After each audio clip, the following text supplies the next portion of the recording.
हो भैया। आरजेडी पटक के बीजेपी पर चढ़ गेलखिन हो भैया। मरलखिन चाचा पलटनिया ललटनिया बाहर गेलै हो भैया।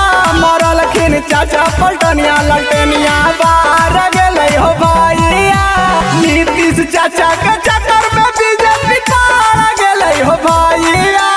नीतीश चाचा के चक्कर में बीजेपी पार गेलै हो भैया।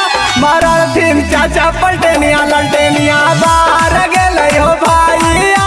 मरलखिन चाचा पलटनिया ललटनिया बाहर गेलै हो भैया। ललटेन छाप जिंदाबाद जिंदाबाद जिंदाबाद तेजस्वी यादव जिंदाबाद जिंदाबाद जिंदाबाद लालू यादव जिंदाबाद जिंदाबाद जिंदाबाद। नीतीश जी कैला न रास्ता क्लीन, लालू जी करतन बीजेपी विलीन। नीतीश जी कैला न रास्ता क्लीन, लालू जी करतन बीजेपी विलीन। मरलखिन चाचा मरवा मोदी कहार गेलै हो भैया। मरलखिन चाचा मरवा मोदी कहार गेलै हो भैया। आरजेडी पटक के बीजेपी पर चढ़ गेलै हो भैया।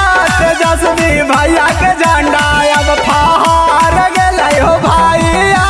लालू यादव जिंदाबाद जिंदाबाद जिंदाबाद तेजस्वी यादव जिंदाबाद जिंदाबाद जिंदाबाद। सभे विरोधियन के चलते न चूहे लालू चाचा देथिन नसवा के दूध।